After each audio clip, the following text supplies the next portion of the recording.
क्या सच में आपका क्रेडिट कार्ड आपको 45 से 50 दिनों का इंटरेस्ट फ्री टाइम पीरियड देता है, या ये एक सिर्फ ट्रैप है जिसमें लाखों लोग अपना पैसा हर महीने डुबाते हैं? आइए जानते हैं इस वीडियो में इंटरेस्ट फ्री टाइम पीरियड का असली सच। इंटरेस्ट फ्री पीरियड क्या है? आप अपनी क्रेडिट कार्ड से जिस डेट में खरीदारी करते हैं उस डेट से ड्यू डेट के बीच का समय, इस बीच आपको 1 रुपये का भी एक्स्ट्रा चार्ज नहीं देना होता है अगर आप अपना बिल क्लियर रखते हैं तो। और डिटेल में समझने के लिए आपको बिलिंग साइकिल और ड्यू डेट को समझना होगा। देखिए, हर क्रेडिट कार्ड का बिल एक फिक्स डेट में जनरेट होता है। हर क्रेडिट कार्ड का अलग अलग हो सकता है, पर होता है एक फिक्स डेट में ही, और बिलिंग साइकिल 30 दिनों का होता है। मान लेते हैं कि हमारे क्रेडिट कार्ड का बिल हर महीने की 15 तारीख को जनरेट होता है।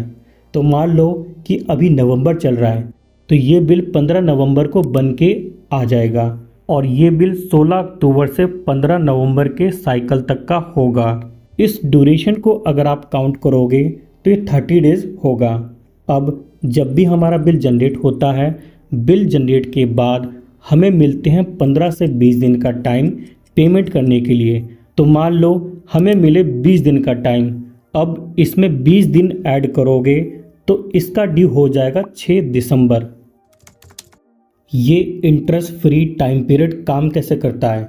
अब बिल जनरेट अगर हर मंथ 15 तारीख को होता है तो आपका बिलिंग साइकिल इस महीने का हुआ 16 अक्टूबर से 15 नवंबर तक, और 20वें दिन इसका ड्यू डेट बना जो कि अगले महीने की 6 दिसंबर को है। तो इस ड्यूरेशन में अगर आपने कोई परचेज 14 नवंबर को की होती तो इसमें आपको 21 दिनों का इंटरेस्ट फ्री टाइम मिलता। कैसे समझते हैं? आपने बिल जनरेट से 1 दिन पहले ही कार्ड यूज़ किया, तो 1 दिन ये और 20 दिन जो हमें मिले ड्यू को क्लियर करने के लिए। तो सेम इसी तरह से अगर आपने कोई परचेज 4 नवंबर को की होती तो इसमें आपको 31 दिनों का इंटरेस्ट फ्री टाइम मिलता। अगर आपने कोई परचेज 17 अक्टूबर को की होती तो इसमें आपको 50 दिनों तक का इंटरेस्ट फ्री टाइम मिल जाता। कुछ एग्जाम्पल से हम और बेटर समझते हैं। अगर आपका अगला पिछला सब ड्यू क्लियर है तो इस सिचुएशन में क्या होगा? मान लो इस साइकिल में आपका बिल बना 30,000 रुपये का। एक परचेस आपने करी 20,000 रुपये की 20 अक्टूबर को, तो इसमें मिला आपको 45 दिनों तक का टाइम। एक परचेस आपने करी 10,000 रुपये की 25 अक्टूबर को, इसमें मिला आपको 40 दिनों तक का टाइम। और अगर आपका पुराना बिल सब क्लियर है, कोई भी बैलेंस नहीं है, तो यहाँ आपको 1 रुपये का भी एक्स्ट्रा चार्ज नहीं लगेगा। ये आपका इंटरेस्ट फ्री टाइम पीरियड में काउंट होगा अगर आप इस ड्यू डेट तक पे कर देते हैं तो। दूसरे एग्जाम्पल से भी समझ लेते हैं। अब अगर हमारा बिल लास्ट मंथ क्लियर नहीं था तो इस सिचुएशन में इंटरेस्ट फ्री टाइम पीरियड कैसे काम करेगा? तो मान लो इस साइकिल में आपका बिल बना 35,000 रुपये का। एक परचेस की आपने 20,000 रुपये की 20 सितंबर को, एक परचेस आपने करी 15,000 रुपये की 25 सितंबर को, और इसका ड्यू डेट है 5 नवंबर।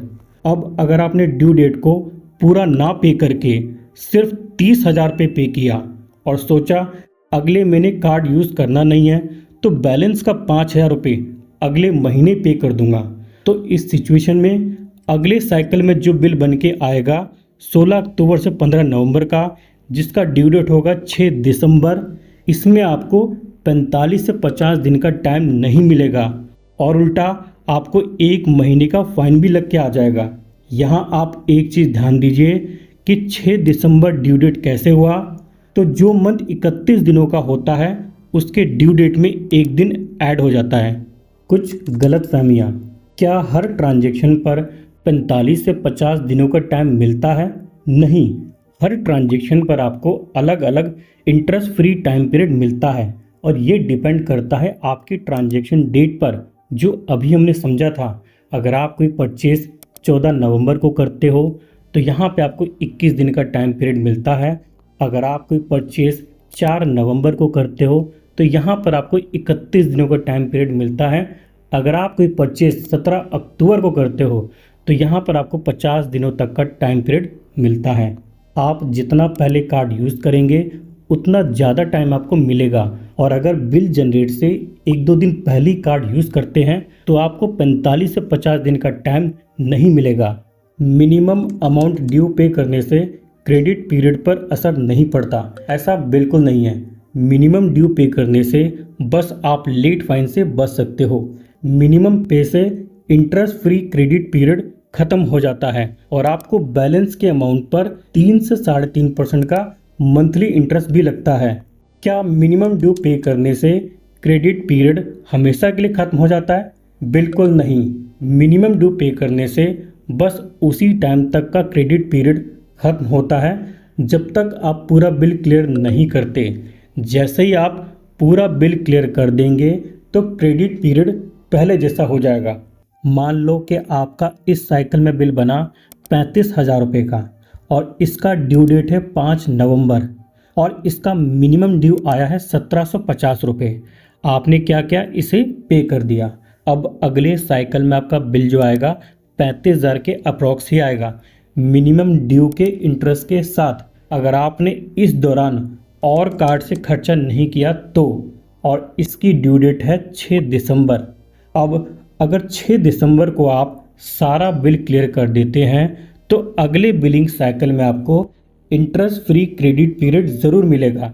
हिडन ट्रैप जो बैंक आपको कभी भी नहीं बताते। बिल का पेमेंट कुछ हिस्सा पे कर देने से इंटरेस्ट फ्री क्रेडिट पीरियड नहीं रहता, आपको पूरे आउटस्टैंडिंग पर चार्ज पे करना होता है।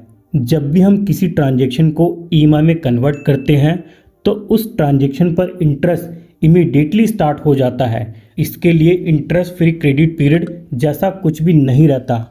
कई बार हम अपने क्रेडिट कार्ड से विदेश में शॉपिंग करते हैं, जैसे इंटरनेशनल वेबसाइट या ट्रैवल के दौरान यूज़ किया हो।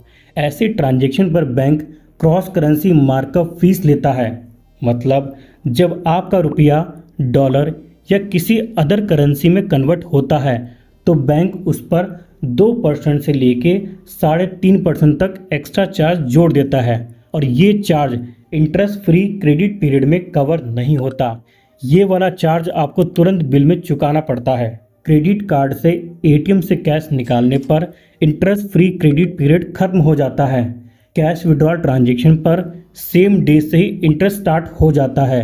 जब तक आप इसे पे नहीं करते इस पर आपको डेली का इंटरेस्ट ऐड होता रहता है। सबसे इम्पोर्टेंट चीज़, इंटरेस्ट तो लगता ही है, उसके साथ साथ आपको कैश एडवांस फीस भी लगता है पर ट्रांजैक्शन वाइज। और सुनिए, इंटरेस्ट पर भी जीएसटी और कैश एडवांस फीस पर भी जीएसटी लगता है, मतलब दो बार जीएसटी लगता है। कोशिश करें जैसे ही बिल जनरेट हो उसके जस्ट बाद ही खरीदारी करें, इससे आपको इंटरेस्ट फ्री टाइम पीरियड ज़्यादा मिलेगा। हमेशा कोशिश कीजिए टोटल अमाउंट ड्यू पे करने की, मिनिमम ड्यू के चक्कर में मत पड़िए। मिनिमम ड्यू पे करने से आपको अगले ट्रांजैक्शन का इंटरेस्ट फ्री क्रेडिट पीरियड खत्म हो जाता है। अगर मिनिमम ड्यू पे कर भी दिया किसी वजह से और 1 से 2 दिन में पैसों का अरेंजमेंट हो जाता है तो इमीडिएटली बैलेंस का अमाउंट पे कर दें। एटीएम कैश विड्रॉल से बचें।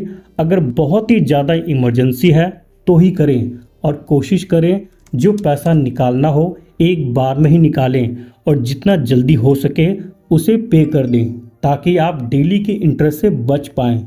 और सबसे इम्पॉर्टेंट चीज़, अपने बिल के ड्यू डेट के लिए हमेशा रिमाइंडर ज़रूर सेट करें। कई बार ऐसा हो जाता है कि हमारे पास पैसे होते हुए भी हम बिल पे करना भूल जाते हैं और हमें भारी भरकम फाइन लग के आ जाता है। क्रेडिट कार्ड का इंटरेस्ट फ्री पीरियड एक फ़ायदे का सौदा है, लेकिन सिर्फ तभी जब आप डिसिप्लिन हों और पूरा बिल समय पर क्लियर करें। अदरवाइज ये इंटरेस्ट फ्री फीचर आपके लिए इंटरेस्ट ट्रैप बन सकता है।